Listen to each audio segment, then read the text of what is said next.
ఈ దానం చేసిన రోజున ఎవరికైతే దానం ఇస్తామో వాళ్ళ కాళ్ళకి మాత్రం నమస్కారం చేయకూడదు. ఇది మాత్రం పర్టికులర్‌గా అందరూ కూడా గుర్తుపెట్టుకోవాల్సిన విషయం ఏందంటే, మనం దానం చేసిన రోజున కాళ్ళకి నమస్కారం చేయకుండా ఉంటే, ఈ కార్తీక చివరి సోమవారం రోజున దానం చేసినటువంటి పుణ్యం వస్తుంది కాబట్టి కాళ్ళకి నమస్కారం చేయకూడదు.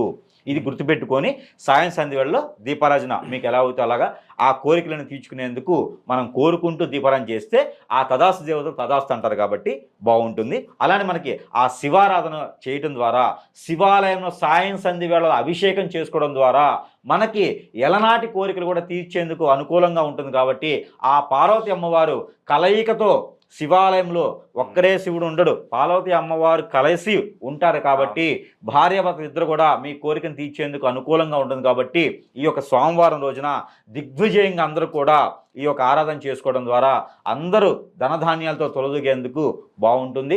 మరో ముఖ్య విషయం ఏంటంటే ఈ యొక్క